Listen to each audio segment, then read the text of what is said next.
From Synozur, this is Polaris. I'm Chris McNulty. AI is continuing to transform the world's technology and business. Over the past decade, we've heard a lot about the promise of digital avatars and the Metaverse. Will the power of AI finally make Metaverse technologies like avatars essential for 21st century business? Or will it wind up consigned to the shelf? We'll look at those questions and more with our guest today, Michael Cutajar. This is Polaris.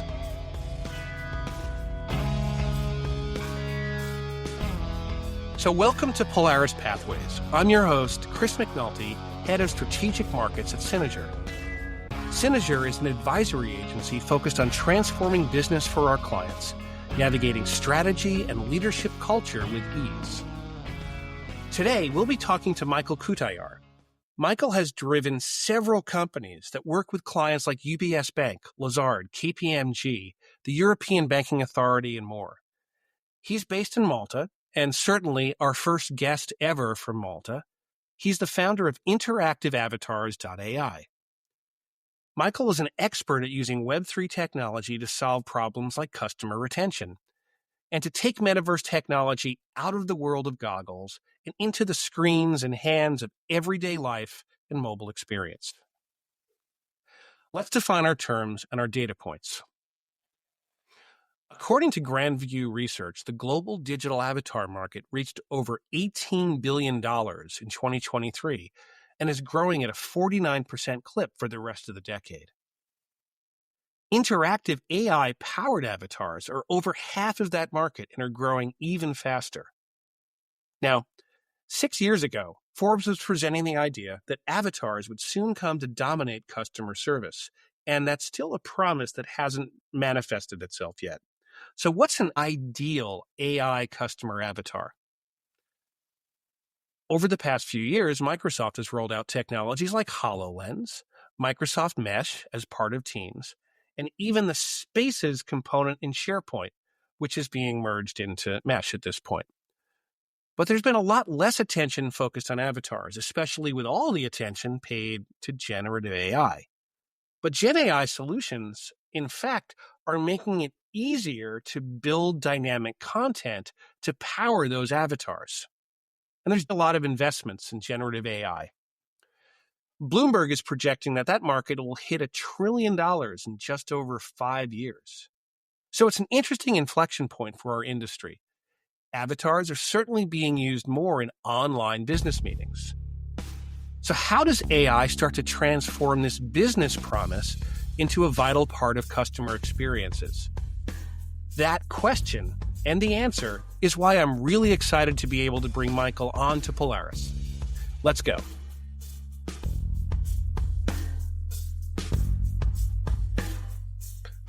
So today on Polaris, we're being joined by Michael Cutajar, who's coming to us all the way from Malta, where he is the founder and lead of InteractiveAvatars.AI. Michael, welcome to Polaris.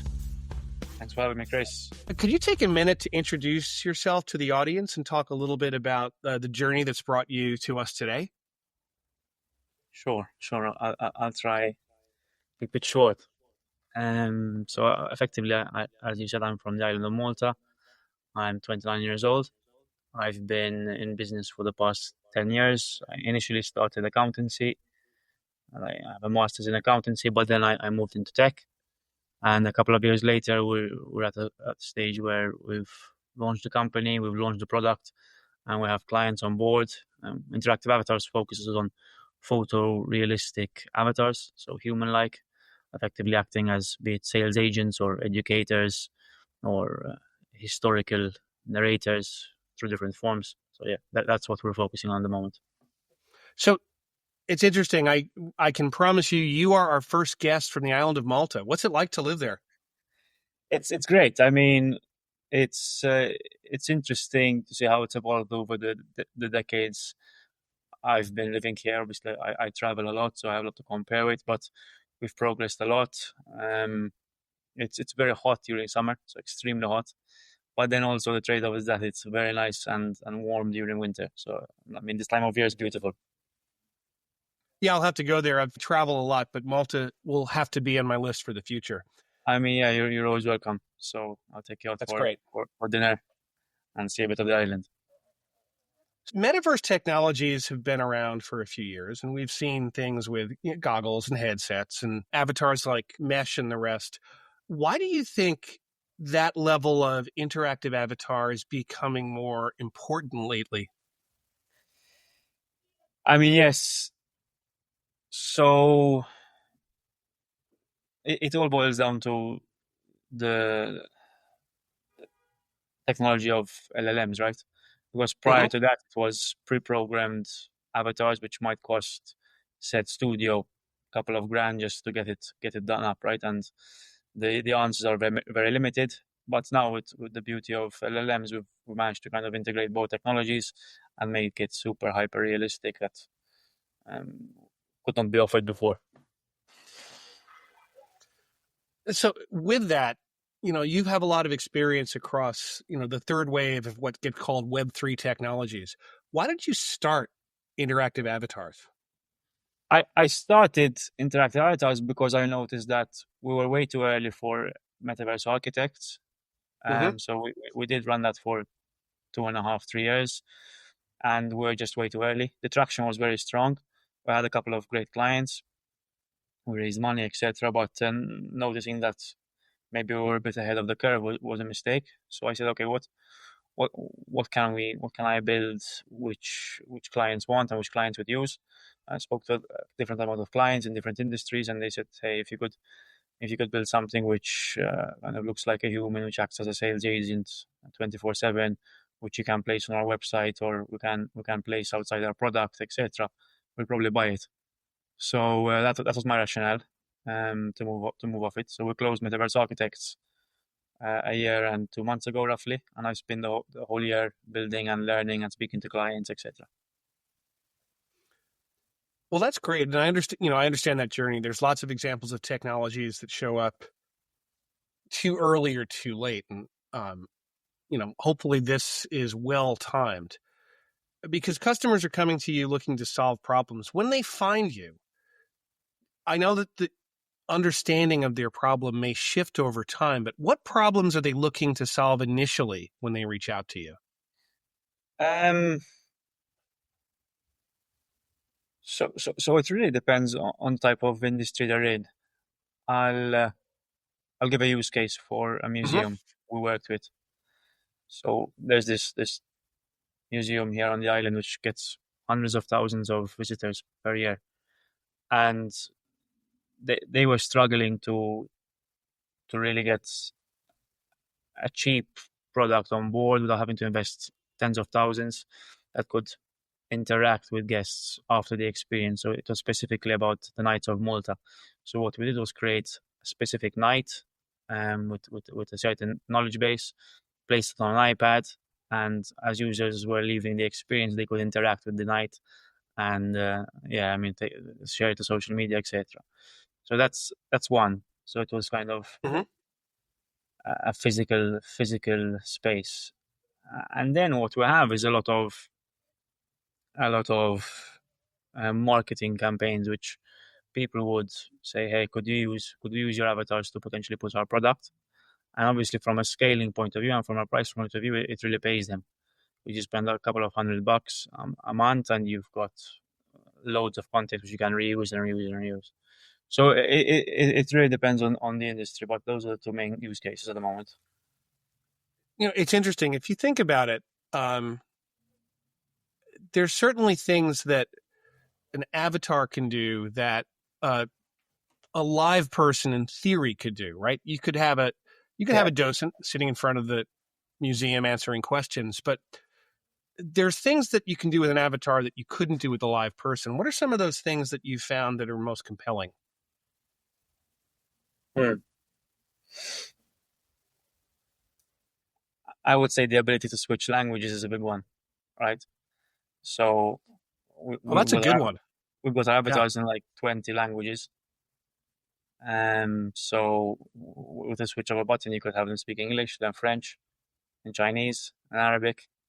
Um, I'm going to be honest, I don't really speak the last three languages, so I can't really confirm the quality of them. But from what I could see, the clients are pretty satisfied. And yeah, that's probably number one.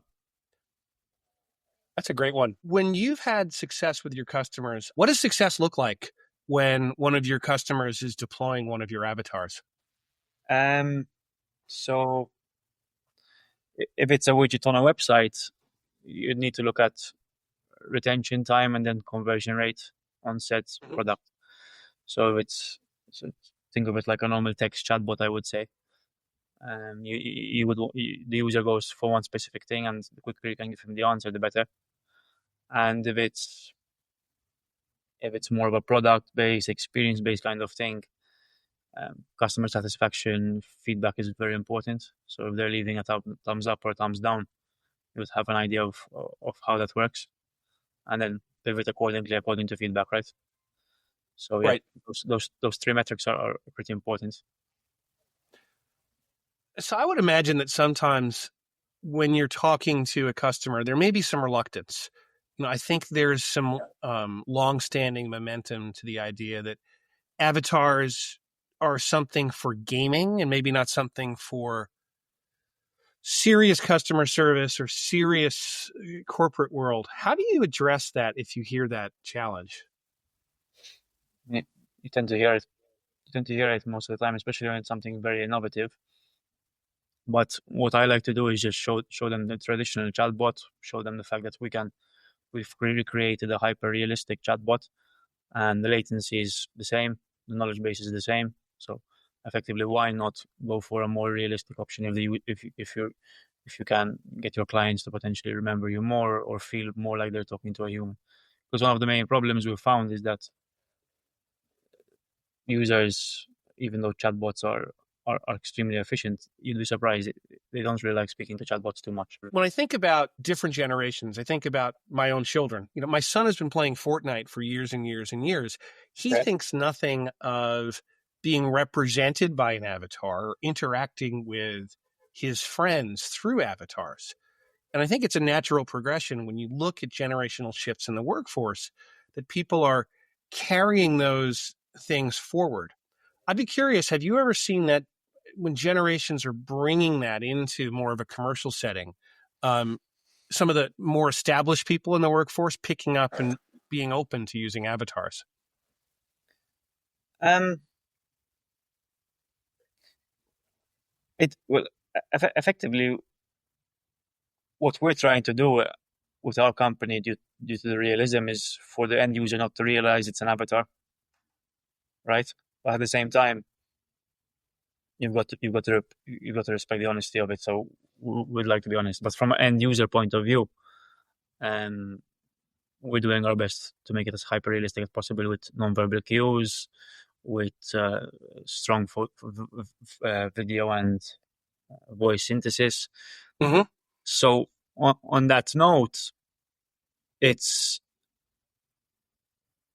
it really depends how far the product is going to come. So in the past, yes, we've had clients who say, listen, I'm not interested in speaking to a semi-baked, not realistic avatar.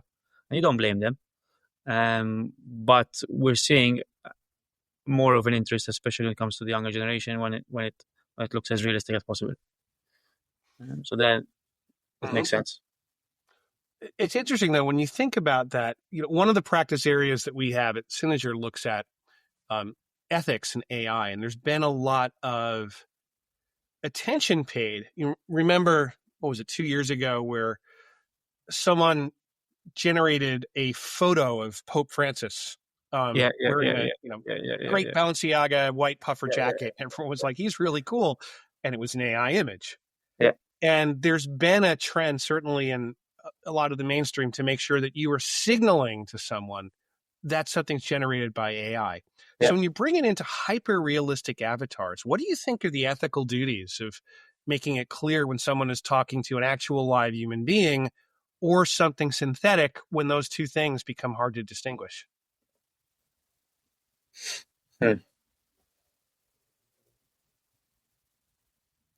So what we're doing is, especially when it comes to historical figures, we're putting disclaimers, right?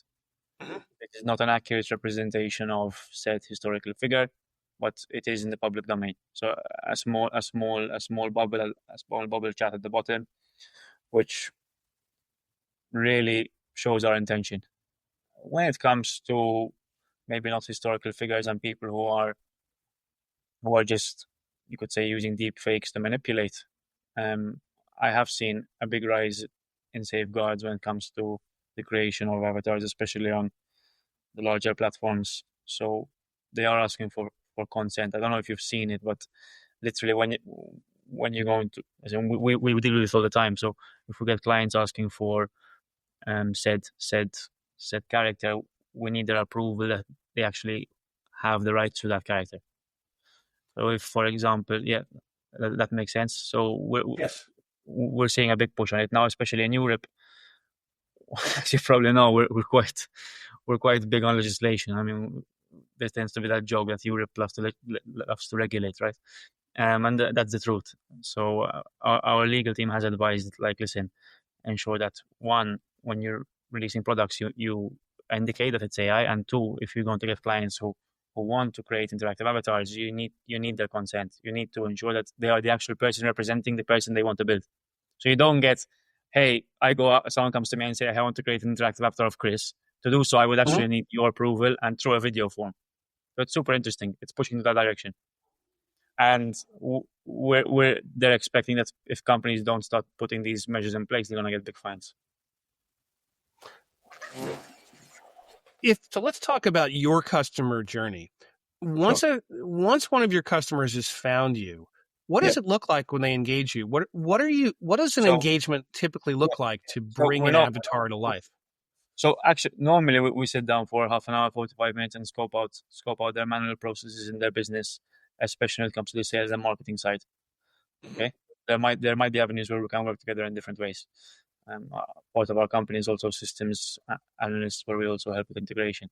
But then once we sit down, we'll understand, hey, these are the pain points, and we start discussing what kind of avatar they want. Now, be it if they want someone from the office or if they want to create a fictional one. Then we go down to the actual process creation. We have two forms of that. So we have either one form where they just send us an image, and literally with our network models, we're able to convert that image into a video where lip syncing takes place.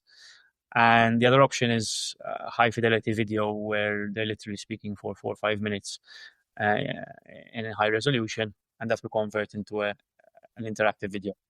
And then within the next 24 hours, 48 hours, that have a link they can embed, or that have a QR code which they can stick outside their property or whatever, depends on the industry they're in, and ready to go. So after that, their customers are ready to speak the avatar.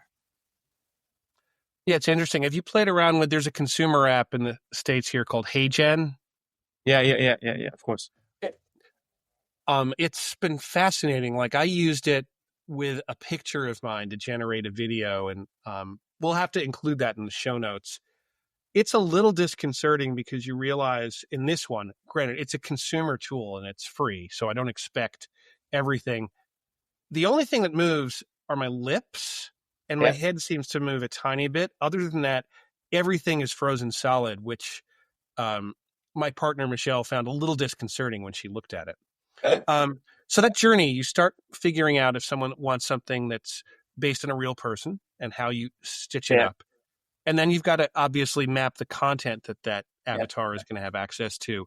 How long does it take to get that ready to be tested? Not long at all. A couple of hours. Really? Yep. And then so once they've gotten through that, they're ready to deploy. So it could be a matter of days just to get this up and running. What we like to do to avoid issues, since we're more B2B, is then we go through a bit of a testing phase where we ask the avatar certain questions according to a different structure to ensure that the responses are not hallucinating, etc. And then effectively, once the client's happy with the testing phase, we'll just deploy. When your customers' customers start to work with these avatars, and I understand you can put them into live environments, you can put them on websites, you can deploy them on mobile. What do you hear back that customers find the end customers find most compelling about working with avatars? Um,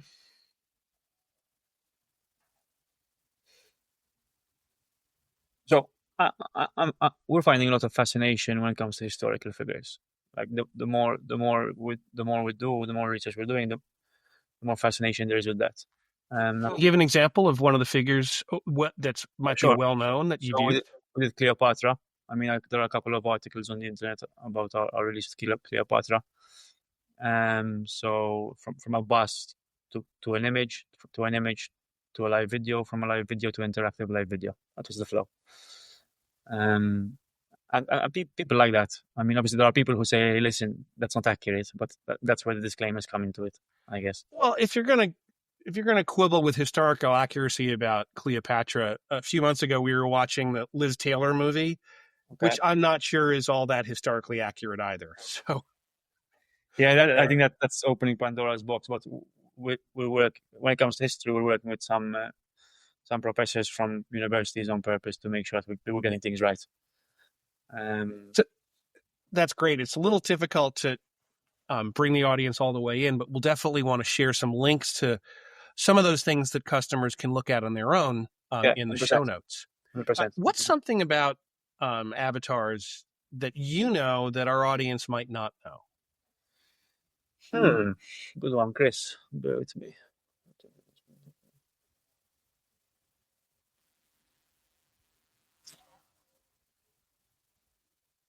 I mean, I think what's under the hood is slightly complicated sometimes. So for the end user, they might they might not understand from a tech stack point of view how it works. Maybe slightly more technical people will work, so that could be perceived as like slightly magical.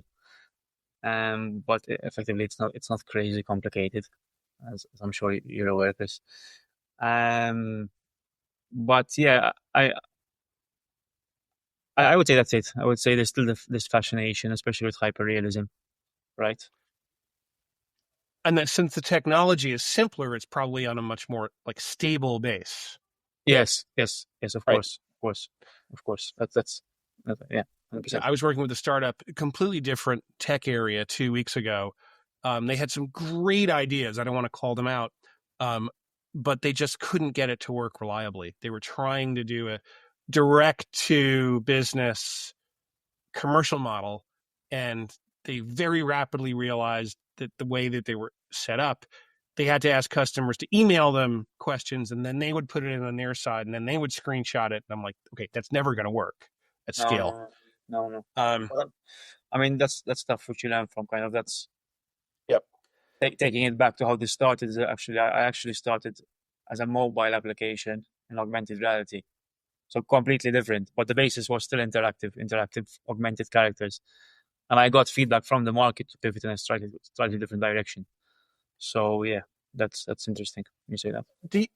Have you found? I would imagine that you still have to contend a little bit with the idea that to deploy an avatar requires a headset, HoloLens, Right. or the stuff from Meta. How do you respond when people react that way? I mean, I haven't gotten that much, but we might require rebranding, to be honest, Chris. So that's a fair point. I I understand there might be a slight connotation towards headsets, etc. I do, Mm-hmm. but even if you look at the Hagens of the world, etc. I mean, Hagen seem to be one of the leaders in the space when it comes to B2C. They're using the terms interactive avatars as well. So it's it's something to think about for sure. I have a couple of other brand names in mind, but sticking with this one for now. Yeah. I do think it's interesting that when I was with Microsoft, I think the number was somewhere between 90 and 98% of all of the avatar interactions that people use Microsoft technology for were 2D, were directly to screen or directly to mobile. Yeah. As Well, powerful as some of those headset technologies are, you don't need to use those to get the benefits. You and I were talking before about a defensible business. Could you explain a little more what you mean by defensible business?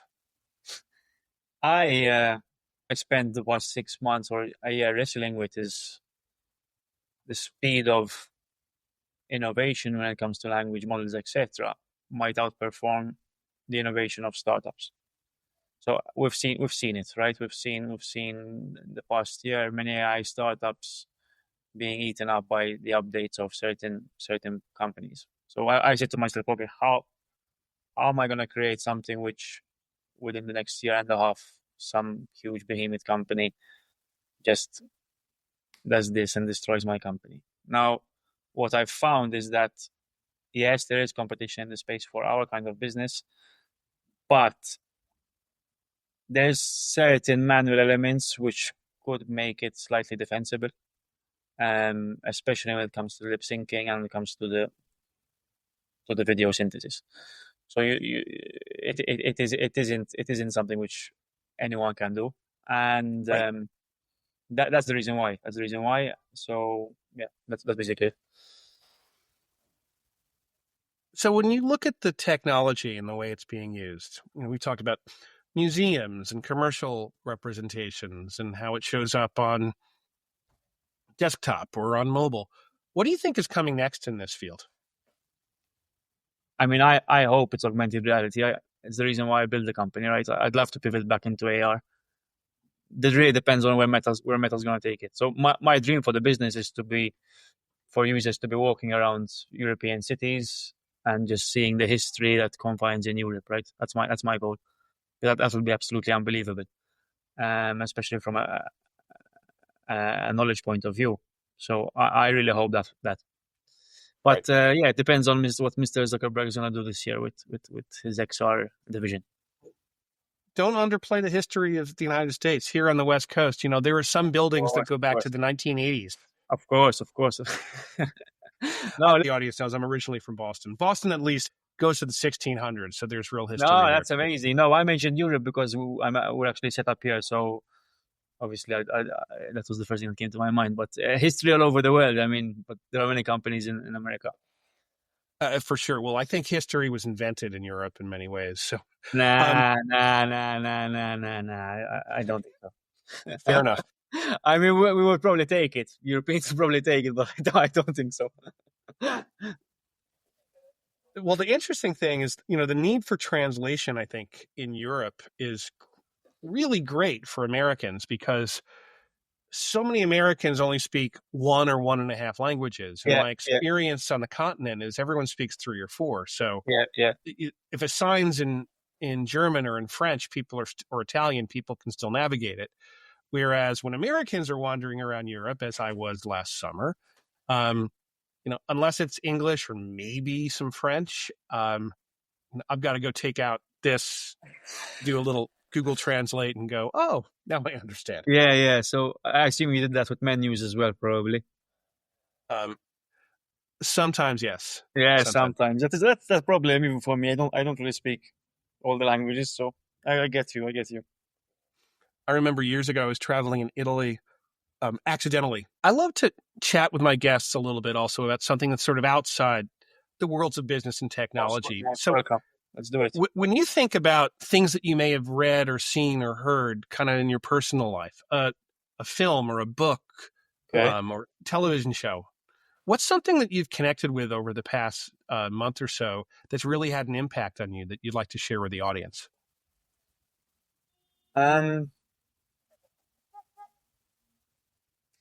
I was actually learning about the vividity of memories.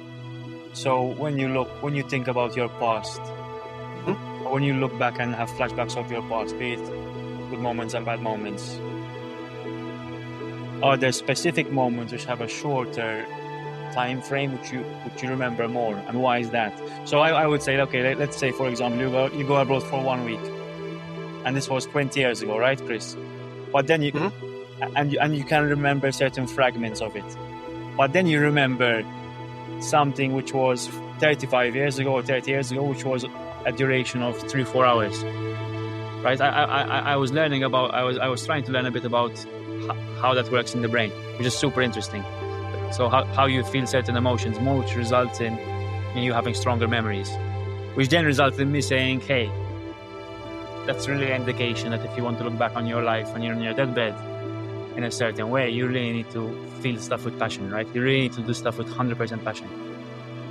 So that's what I was wrestling with this past 2 weeks or so. And that came from Sam Harris, who released some podcast I listened to a while back. I'll have to look up the Sam Harris podcast and share it with the audience. It's funny, I was chatting with a friend a few weeks ago about how much I can still remember exactly how cold my feet were on a night in December years ago when I was waiting for my dad to pick me up when I was in school. And I was in New York last month, and if you really asked me, I could not tell you anymore what my hotel room was. It's crazy. You know? I don't think we're noticed enough. Like, we just, time goes by and you look back and you're like, wait, man, I don't remember much. I remember a specific part, but it's beautiful. So, to wrap up, what's the best way for our audience to get in touch with you? So yeah, I'm pretty available on social media. Post quite a lot. LinkedIn, so it's under my name, so it's Michael Cutajar, Cutajar, and or via email at michael@InteractiveAvatars.AI. Fantastic. And again, for those of you listening in the car, please don't try to write it down. That'll be in the show notes. That's right. So, Michael, it's been great having you on Polaris. Thanks for being our guest. Thank you very much, Chris. So up next on Polaris Events, the year is getting busy with more and more events. Here are some we're watching. The AI plus IM Summit.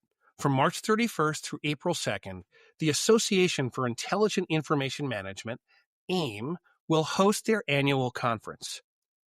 Now, I'm on the board of directors, and of course, I'll be there to share and learn the latest in information management and artificial intelligence. You can register at aiim.org. The Microsoft 365 Community Conference. This will be held May 4th through 9th in Las Vegas. Jeff Teeper and Jairus Bataro will be keynoting for Microsoft. Synozur will be sponsoring and speaking along with other speakers from Microsoft, partners, customers, and more. You can learn more and register at nextgen365events.com. The European Collaboration Summit. This will be held in Dusseldorf, Germany, May 26th through 28th. And as we head into summer, Synozur will be sponsoring and speaking at TechCon 365 Seattle at the Seattle Convention Center, June 23rd through 27th. Learn more at techcon365.com. We'll have links to all of that and more in the show notes. You can learn more at synozur.com/events, and we'll add more events throughout the year. If you have an upcoming event you'd like us to promote on Polaris, please get in touch, and we'd be happy to include it. Well, that's going to do it for another episode. I'd like to thank our guest, Michael Cutajar, for joining us and sharing his thoughts on AI-powered avatars and customer experience. We encourage you to check out the show page for links to everything we talked about today and more. Visit us at polaris.synozur.com. Send us your questions and feedback for the Synozur team. You can reach us via email at polaris@synozur.com. Remember to rate, review, and tell all your friends about the show. And please follow us wherever you get your favorite podcasts.